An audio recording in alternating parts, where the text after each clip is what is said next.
So thank you very much. Lovely to meet you. We always start with the same questions. Who are you? Where are you from? And what do you do? I'm Heidi Regan. I'm from Australia, but I live in London. I have lived here quite a while, and I do mostly stand-up comedy. That's the main focus. Excellent. And what did you want to do when you were a kid? Was it something you always wanted to do? I didn't want to do stand-up. I wanted to make funny videos and write funny stuff. I was always more focused on the writing. I was very shy of being on stage. So Really? yeah, so it was a surprise for me to get Yeah. into it. So what sort of thing did you imagine you would write comedy for TV and or films or? Yeah, I basically when I was 11, we got a video camera at home and I started making sketches, which some of them they're very similar to the stuff I do now. So either I was precocious or I have not developed. I think it's a bit of column A, column B. And then when I finished high school, I went to uni and did communications and focused on making silly videos there. And then I did um, honors in film studies and creative writing and wrote film scripts. So I started focusing on film scripts and sketch writing for the Right. next few years. So And how did yeah, that go? it went like for what I was very ambitious. With everything, I always went all or nothing. So I was like, I'm going to write my dream film scripts. And I got an agent very quickly in Australia. And my first film script won a prize. And then my second one Wow. got shortlisted. And then my third one won like the Australian Writers Guild awards for like Wow. unproduced thing. And that got me um, that script optioned and funded by Screen Australia. So it was like I was always like going like, oh, I'm about to, even though, and my agent at the time, she was like, try to write something a bit more low budget than a fantasy film script that would cost hundreds of millions. And so then I was like, okay, I've gone for a budget one. It's about shark films, and she was like, filming on water, that's really expensive. I was like, but the shark could look bad. and but that was the one that got funded. All So yeah, right. so I did all that, and I moved here while that was going on, thinking I would get into writing comedy here, and then did that for a while and got like some little jobs. But then I started writing a book, and then I was like suddenly, oh, I don't think this is gonna quite crack it. I think you got to do stand up if you want to break into the scene here if you don't know people. So then Really? that's what prompted the stand up.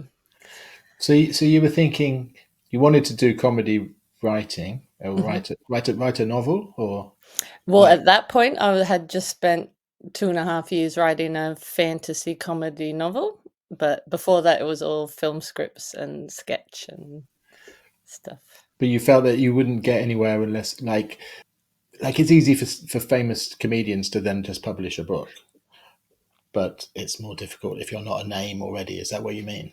Yeah, well, I think I wasn't.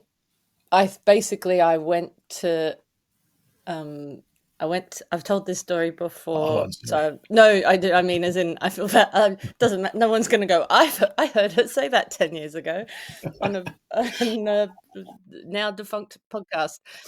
Um, I basically I was just trying. I just finished the book, but it'd taken me a long time, and then I went to LA to stay with a friend there who was a actor, a writer director, and we were working on some ideas. But I had a middle of the night, almost panic attack, like proper look at my life moment that I hadn't ever done, and was like really panicking, going, I think this whole having no plan B and just really shooting for it, I'm not sure if it's backfired. What am I doing with my life? And then I was like really panicking, like I never had before. And what in the middle of this panic, in the middle of the night, I started having ideas for stand up comedy, having never wanted to do it before. But like I had some friends who did it and I would watch it, but I had no interest in doing it.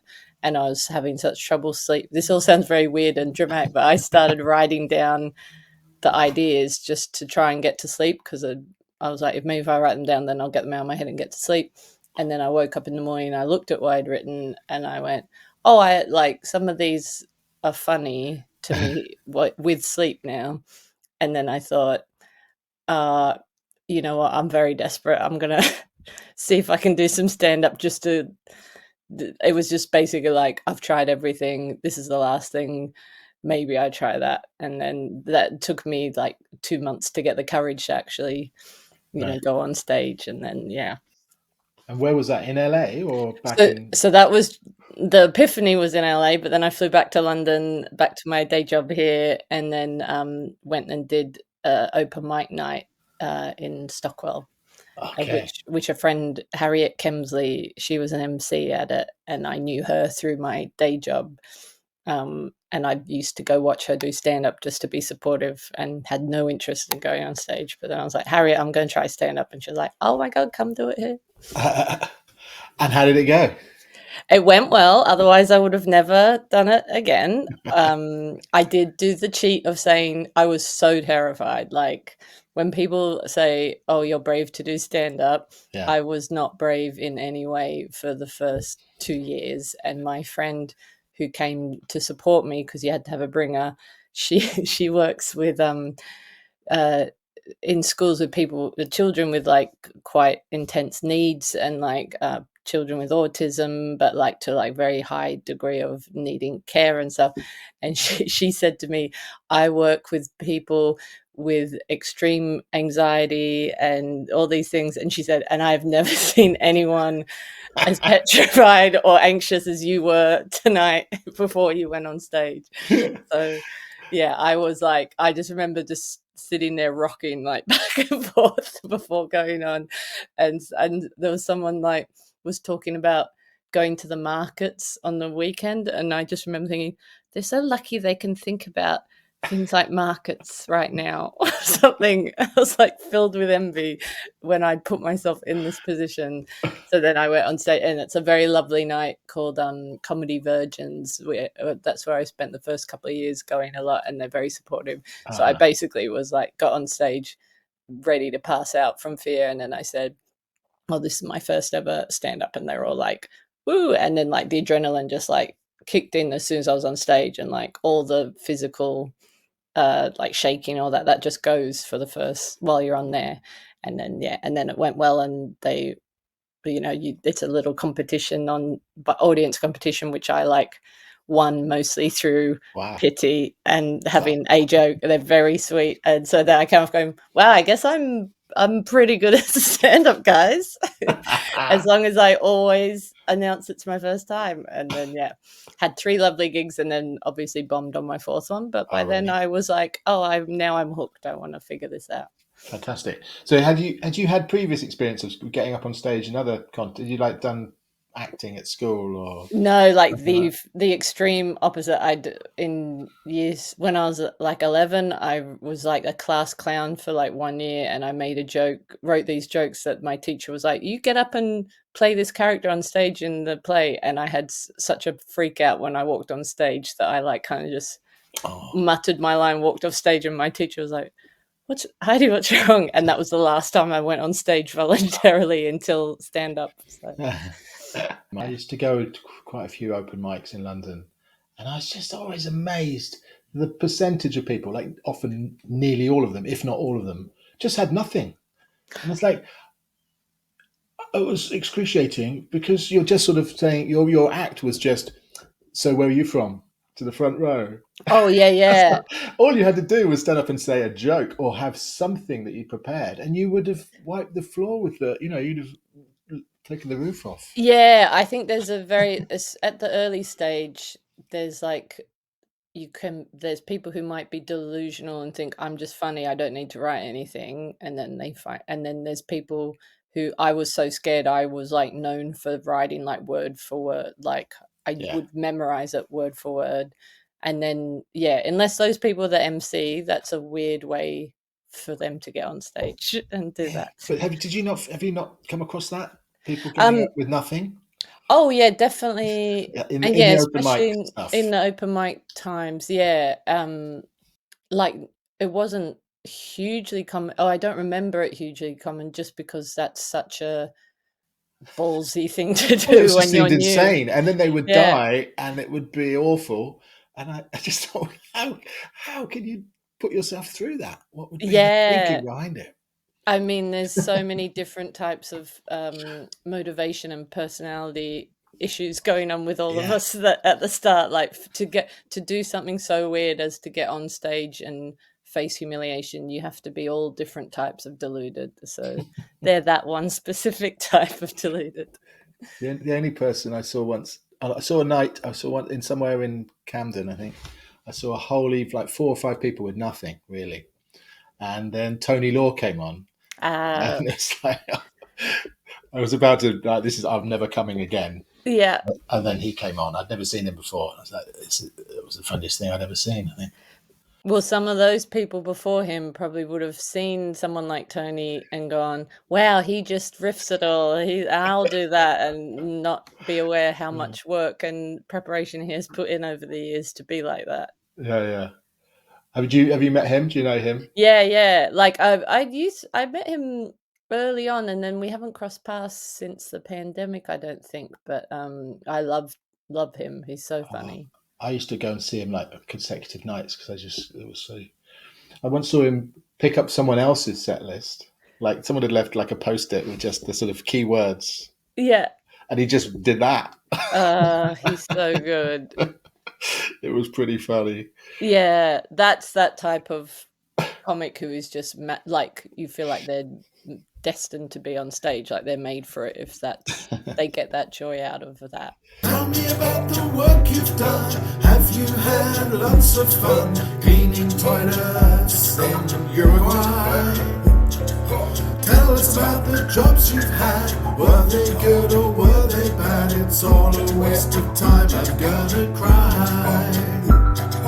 Have you ever worked in bars, killing cows in abattoirs? Joined the RAF and learned to fly. Have you ever played guitar, driven soul or mended cars? It's all a waste of time and then you die. You said your first 3 went well, and then the fourth one. So that was the fourth one was the first bad one. Yeah, I think the fourth one was I think that was in Angel at where I'm going to tonight to Oh do no! 2 gigs. So I still that I always went back. It built the Angel Comedy is like the number. I think they're the most magical comedy club in the UK. They're wonderful, and they're very supportive of new acts as well as regular acts now. And it was a big, always like if you could get on at them when you were just starting, that was a dream gig. But my memory is I walked on stage and the mic was too high and I wasn't yet brave enough to fiddle with the stand. So I did the whole thing like facing the ceiling, trying to reach the mic. And there was a light in my eyes and it was just like, just a shocker. But what else would it have been if someone wobbles on stage and stares at the ceiling and won't take the mic out of the stand? Presumably they thought it was maybe part of your act. I think they saw exactly what was going on. It was like because it was not. It's always rare where I'll bomb where the audience are harsh, or it's more I'll bomb in a pit. They'll just be awkwardly quiet because Ah, they'll be like they won't like shout out stuff at me unless it's a really rare event. But I think that's because my persona is like self-deprecating and it's like low status. So if you shout at someone that's doing that, you're a bit of an asshole in the crowd. You're not going to do that. yeah. So well, that was going to be a question actually. Have you had any memorable heckling The incidents? like I have been heckled and I've had like foul gigs, but it's amazing how much your survival instinct cuts the memory out pretty quickly, and also they don't affect you half as much as you go on, which is a lovely thing. The one that stands out in recent times is there's a gig in um, Hereford, and it's well known on the circuit for. I didn't know this when I got booked for it, and I said to a friend, "I'm doing this Hereford gig, and they went, "Oh my god, you're doing the Hereford thing," and I was like, "Oh, is that a bad one?" And he was like, "Yeah, no, it's like terrible, as in the audience are really aggressive and all this." And then he went, "You're doing the 20, right?" And I went, "No, I'm booked for 40," and he like laughed his head off. And then so I did 40 minutes to just like, when I got there, there were laminated rules on every table saying, "Please do not persistently heckle the comedians." And I was like, "You're not even saying please don't heckle. You have to say persistently." Yeah. And this is so necessary. You've laminated these rules. And then they were, and it was, again, it wasn't traumatic at all. I was laughing throughout because it was grim and it wasn't high art, and I didn't leave going, I feel good about myself, but I didn't leave feeling bad about myself because we all knew what was going on. And there were really nice, most of the crowd were either were nice or completely uninterested. And then in the middle there was a table that I couldn't quite see who was falling. One of them was falling asleep, I think, because they were so drunk, and someone else and just walking back and forth, all this. And then the table in front of me was about 6 very drunk women who were there to celebrate a birthday. So they were heckling the MC, but they're doing the worst kind of heckling, which is just talking amongst themselves and heckling what is to themselves. And then if you said, "What are you saying?" they just go and just stare at you like, and you're like, "This is so hard to work with if you won't." Yeah. And then you'd start your material, and then they'd start talking again. And I just like, there were people on the side just like grimacing. And then I started to say things like, I started to count down on my watch how much time I had left to the crowd. And I'd be like, at one point, I just remember saying like, "Oh, we've got 12 minutes. Don't worry, we've only got 12 minutes left." And the really drunk woman in front just goes, "Make it 5." And I was like, I just went to her, "What am I meant to say to that?" And I was like, "I've got to finish my time or I won't get paid." And so I was just like laughing, but my material is very like, you have to be engaged for it to work. So a table of like 6 or 7 very drunk women is like, they already look at me like I'm a weirdo when I start half the stuff I'm doing, and then it's like, yeah, what are we doing here? They're not buying into your Yeah. film PowerPoint. No, they would not have liked a PowerPoint. Yeah. That was my other worst gig, was a PowerPoint one, and it was entirely my fault. And it's at now famous Barnard Castle. And a room of nice, well-meaning people. It was not their fault at all, but and I was quite new, and I got booked to do a work in progress there, and it was my Edinburgh debut, which was all about shark films and trade deals as a like meta thing within it. But this was the first time I'd ever tried it in front of an audience, and it was about 100 quite old people who had all paid £10. And I walked on stage quite fresh and said, "I've never done any of these jokes to anyone. Do you guys know what work in progress is?" And they were like, What are we at?" And then I go, "Here's a PowerPoint." And then when I talked about shark films, they were engaged. And then I did like 15 minutes about like trade deals and conspiracy theories, all this stuff I'd been reading about, like Adam Curtis, and like how the mind, apophenia, and the mind with when you are on the internet. But it was complete like ramble, and they're just staring at me going, and then Chris Washington was on after me doing his already finished Edinburgh show from the year before that had been nominated, and was a wonderful show. So then luckily they had him. And then at the end I went to the toilets, and I was in the cubicle as all the audience came in. I heard this woman just going, "Well, I'm glad they had the guy." And I was like, "Oh, I gotta wait in here until they're done. I can't walk out." But that was a booking error, and that was on me. I should not have walked out to 100 people and done an hour of completely untested trade deal material. And then still went on and did it in Edinburgh. Yeah, still. But and then I remember like a year later, I won something, or something happened, I was on like Radio 4, and the very nice man who booked that gig, who was a lovely guy that just really loves comedy, he posted on Facebook and like tagged me or something saying, "Who remembers Heidi Regan performing here? She's now got this thing." And some lady commented, tagging her friend, and goes, "Oh, we remember."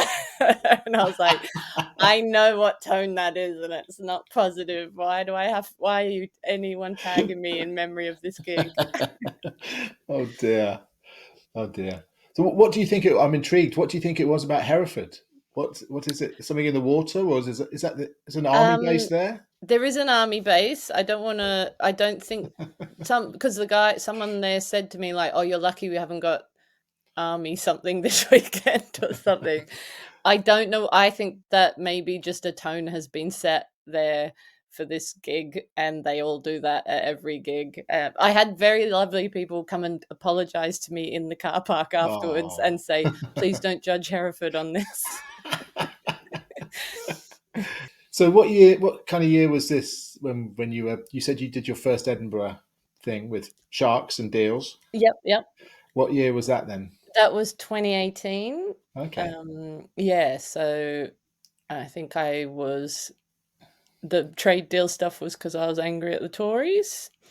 And I did a shark film basis because I didn't want to do I went in like I did with all my writing, where I was like, do the thing you're most passionate about, and that's what will work the best. So don't do just a debut show of I'm Heidi, I do this, blah, blah, blah. So I was like, I'm going to talk about shark films and blah, blah. So it was very fun. Yeah. And people then for the next 4 years will always bring up sharks with me, and they think I'm obsessed with sharks. I'm like, no, it's shark films, not sharks. Okay. As we were talking, my mind is desperately racing to try and think of other than Jaws. There's a lot of others. I don't want to. I don't want to set you off, but no, yeah. Hit me with a few of them. Come on. There's the one where they become very intelligent. Yeah, there's lots. Basically, the thesis of my show by the end was that shark films, you can track the rise of political cynicism alongside the rise of bad shark films, and then good bad shark films. So shark films became very bad in the 80s with Jaws 3 and onwards, and then the golden age was from 1997 or 98, where there was things like Shark Attack 1, 2 and 3 and all that. And then the scandal on MP expenses in 2010 and the global financial crash coincides with then suddenly a very cynical bad shark film, which started with like Sharktopus and hit its peak in 2016, I believe, with Sharknado, which coincides with Brexit and Trump and all that. And so that was, and then my big reveal at the end was that how much it aligns is that Donald Trump was set to be in Sharknado 5, but had to pull out because he was running for he was playing a president, and he pulled out to be an actual president. So I was my God. Well, it's written itself then. Yeah, it all lines up. Don't you worry. I proved that. One or two reviewers disagreed that I needed to bring up the trade deals, but yeah. That was fantastic. Because that was 2018. I read that you won stuff in 2017 and things like that. Was that something else? I won I won new comedian competitions. So 2016 was So You Think You're Funny. That's like the big one for new acts. So I won that, and then the year after, 2017, I won the BBC new act. So you're only doing 5-minute sets, and then then I did my debut hour a year later. Okay. Yeah. All right. So when that sort of thing happens, that opens lots of doors. Is there a point where you think, well, I can do this full time now and give up what you were doing? You had other job at the time. Yeah. It definitely opened doors, and it like helped me get my agent and all that kind of thing. And so then I quit my job. I think towards the end of 2018 or midway through, and then was able to live off comedy until pandemic, and Yeah. then into pandemic for a bit, and then yeah. Oh, you poor thing. So things must have just been building a nice momentum Yeah, in 2020. yeah, it's not something I like. We were literally talking about yesterday, but the pandemic really did affect the trajectory. I think I was feeling very because my agent quit agenting about a year or into the pandemic, just because everything was, and that was kind of my like. That was when she'd been working really hard to get me work, and I was feeling like it's okay, it's gonna. But then since then, it's been like kind of like just not enough stability in the industry at all, and everyone's really So struggling. has the comedy industry then still never hasn't quite recovered yet then from the thing? It's not yet like there's still venues have come back and all that kind of thing, but the pay to be a stand-up has never gone up in years. There's a lot of chat amongst stand-ups who've been going like a lot longer than me that like I have a friend who did stand up before years before me, like in the 2000s, and he was being paid the same or more than for gigs that we're being paid now 20 years later. Wow. And it costs so like I had to last year the amount I spent on train travel and when trains were being disrupted and all that to get to previews and stuff where then they couldn't afford to pay everyone properly. I was like, oh, I'm going to make a loss if I do that anymore. So it's kind of like we're losing the ability to travel for it because you spend so much. Yeah.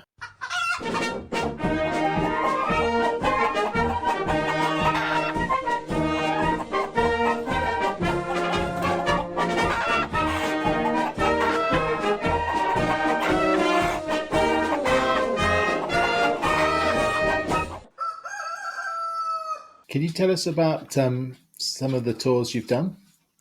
So I've not done my own tours, but I've done tour support. So a main one, most regular tour support I've done was for Joe Lycett for a couple of his tours, and done also Phil Wang, Milton Jones, Jess Fostekew. I did one or two for her, and Harriet Kemsley, my friend.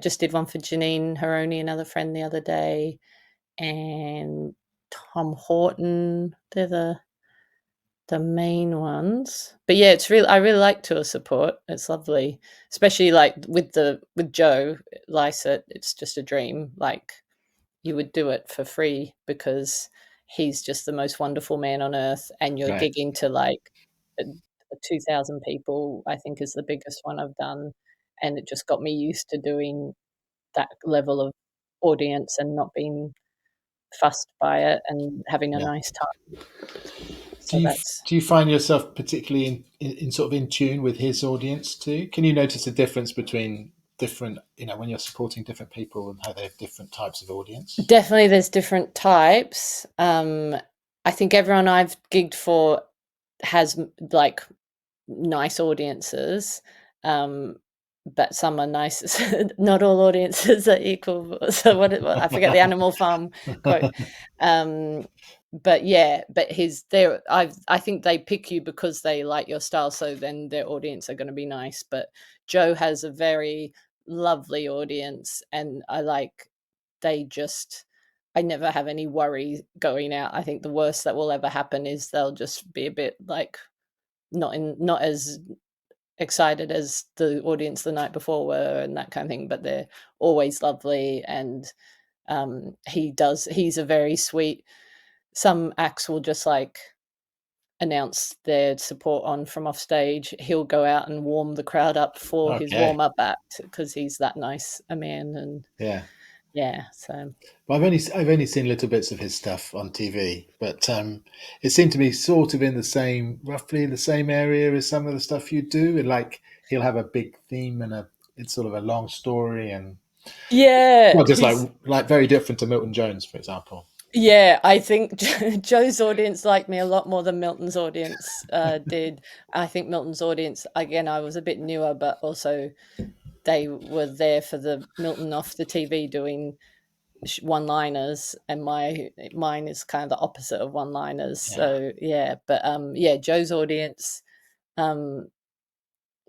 Joe's comedy. Sorry, I think we've got a similar like silliness. That's the main crossover, and then I think it's because it's his silliness is what I love about him, and he's very cheeky, and he's just such a kind like. What he is like on stage is the same off stage to such an insane degree. He's so kind to everyone, and he loves my wife and like invites her to come stay on tour and all that, and just he's kind to everyone. And it's very sweet to see. You're like, it's nice to see someone who hasn't changed with success at all. So yeah. Who else is nice on the comedy circuit? I mean, most people are lovely, and I'm not gonna name the jerks. But I'm in terms of people that people would know, and from similar time to Joe, I had when I met Joe because when I won So You Think You're Funny, part of the prize was I got flown to Montreal for to go do some spots at the festival there. So there I met Sarah Millican and Aisling Bea, and I already knew, but Bobby Mayer was there as well, and Joe Lycett, and they were just Sarah Millican. Then like she only met me for like 10 minutes, but then in Edinburgh she like invited me to come see a show with her when she heard me on the BBC and stuff, and then booked me for gigs. And she's so lovely, like she's very supportive of new comics as well. And Aisling's was amazing, like she took me to a party to look after me and stuff in Montreal. And everyone is very sweet with new comics as well, and like you can just kind of tell that the ones that are successful usually are nice because they stick around because they're nice.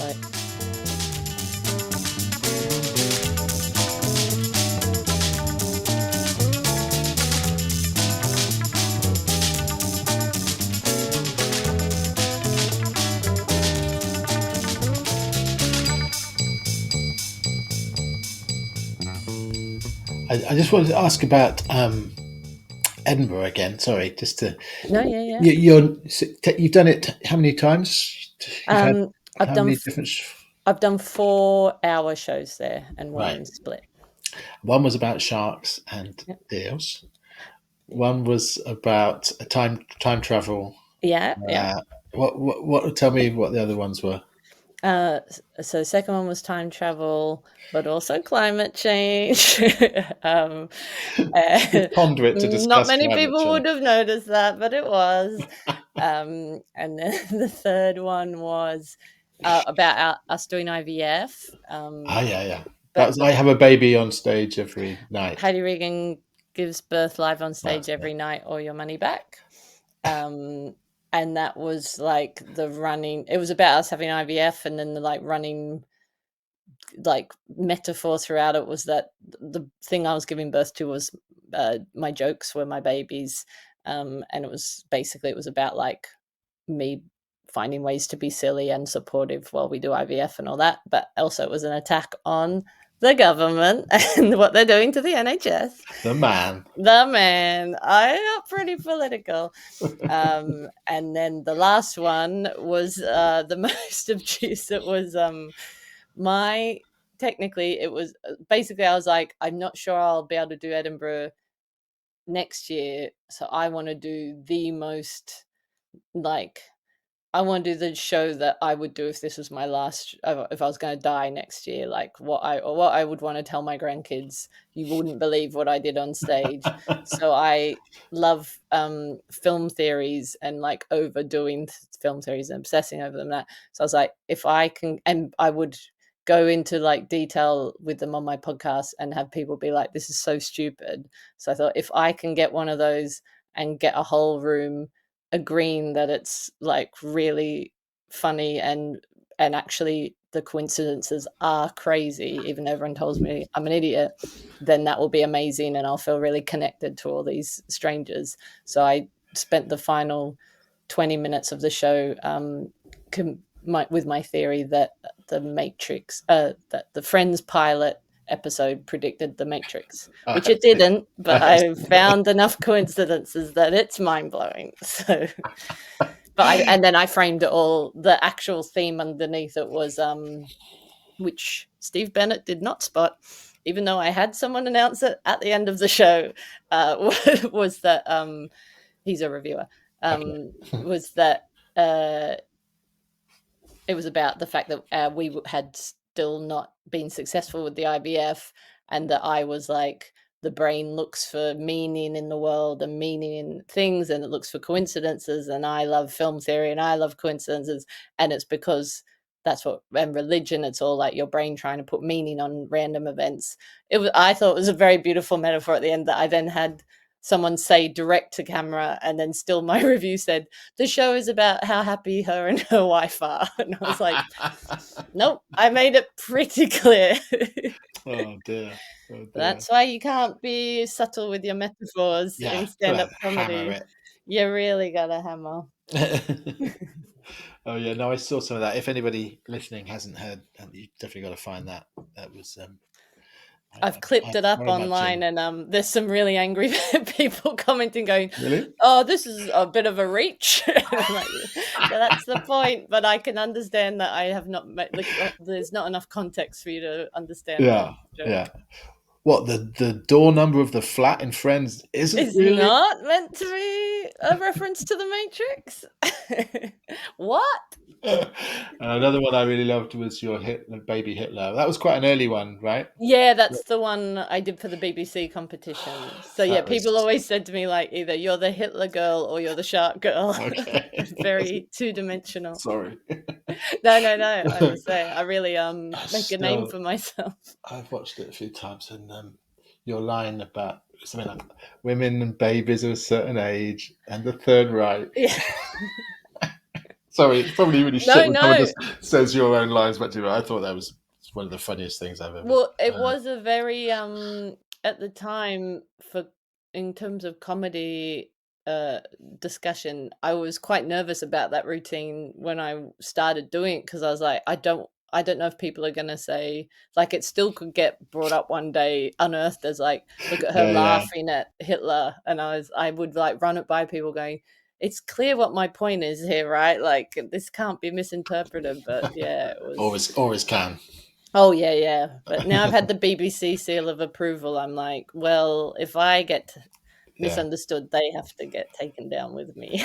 Who was it said? I heard someone saying the other day, that some comedian, I think, saying, oh, maybe Jimmy Carr, the line that will cancel me and get my career has already been recorded. Yeah. But take a few years for someone to pick it up. And well, I'm very much someone who's like, I don't try to be controversial, and I try to like think through and I don't feel the need to say, like, I have no, like, you can't say anything, and like people are and all that, but I also know that I don't think hard enough to have not said something that could be taken very badly by someone one day. I just wanted to ask, you said you went to Canada and did Montreal. Mm-hmm. Have you gone back to Oz and done stand up there? And how does it compare? Yeah, well, weirdly, it took me years to do it, just because of I was waiting to take a show out there, and then the pandemic basically got in the way just as I was going to do it. So I didn't gig there properly until 2 years ago, and it was very exciting because I'm from Newcastle, and when I lived there, we didn't have like a dedicated stand-up club or anything, and I never went to watch stand-up. And then now they've opened up a few nights there, and there's one near my parents that I went and did quite a few times. But it was lovely, and I loved it. I gigged in Sydney, Newcastle, and Melbourne, and they were all great. And I didn't really feel any difference to gigging in London, I would say, other than that some of my jokes weren't going to work because I wasn't an Aussie living in London joking about that. Comment on your accent. Yeah, like, oh, you're probably wondering where I'm from. So yeah, but no, I found it basically the same. I think it's quite, when I have a bugbear that when I won the BBC competition, the next day I got interviewed on Radio 4, and very early in the morning, and the opening question the lady said to me was, "Oh, you just won this stand-up award. You're from Australia. Do you think Australian comedy is less sophisticated than British comedy?" And it was such a swipe, such a passive aggressive. And yeah, I told some of my friends back home, and they're like, "Oh, keep them in their place, like keep the colonials or something." Oh, And I was just like, and I said to her like, "Oh, I haven't gigged in Australia, so I can't really compare." It would be like a very sweeping generalization. She was like, "Oh, we love generalizations here," and I was like, "Yeah, you do. You just generalize." God, And how also, awful. yeah, it was very, very condescending, but Oh, I God. haven't found a difference so far. Well, no matter how bad our podcast questions are, they're never going to be that bad. No, and she was on Radio 4 money for that. So. Yeah. Jesus. Cool. So what's next? Have you said you're not going to Edinburgh this summer? So Yeah, I'm doing a week there just for a work in progress, but I'm not doing a show this year just because I want to figure out what it is, and also can't afford Edinburgh every year anymore. It's unaffordable now. But I'm working on the show in general, and I've been trying to finish this book that I started years ago, and so that's nearly finished. And then I'm gonna start sending that around people. And yeah, they're the main focus, I think. So tell us a little bit about this book. Has it got a title, or can you tell us? Not yet, but it's basically, it's not the same one I was writing when I started stand-up, but it's the same genre of comedy fantasy, comic fantasy. So Right. I kind of grew up on Terry Pratchett, so that's Okay. where my I've always liked to joke around in. So it's like that. Are you ready, Agatha? If you are, Ethel. This is no laughing matter, Gorse. Don't ring the bell.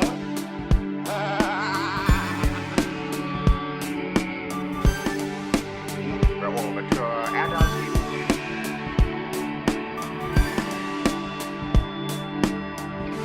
Thank you and good night.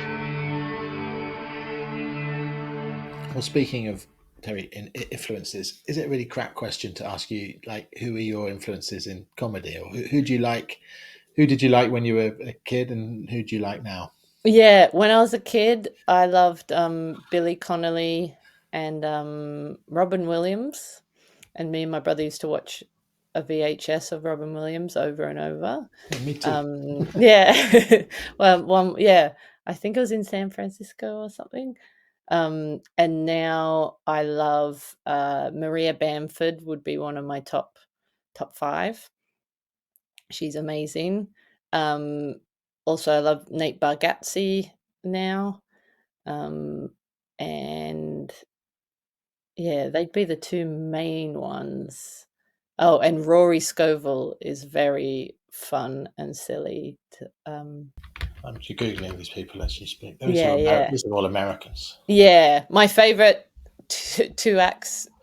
It sounds I loved them before they won Edinburgh, but here my favorite acts are Sam Campbell and Jordan Brooks. And yeah, you probably would know Sam from Taskmaster and such. Oh, God, yeah.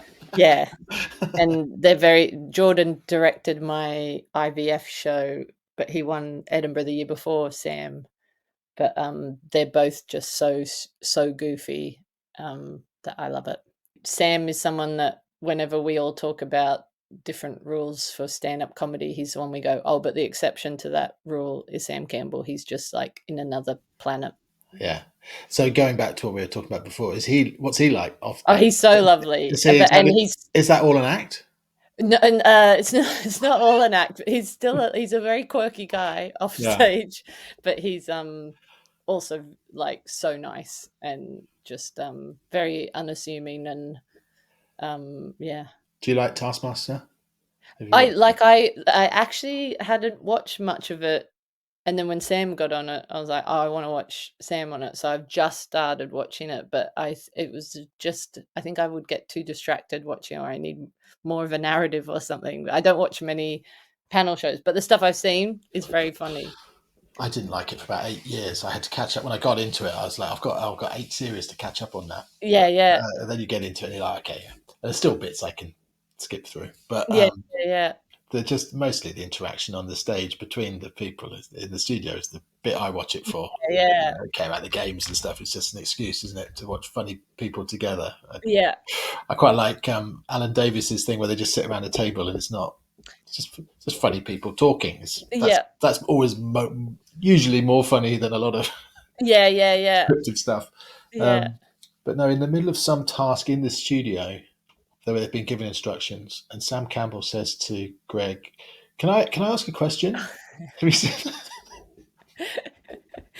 Yeah. What? That's beautiful. I think, yeah, the way I always used to sum up Sam Campbell was that he would do the jokes that we all would say, "Oh, wouldn't it be funny if you did this?"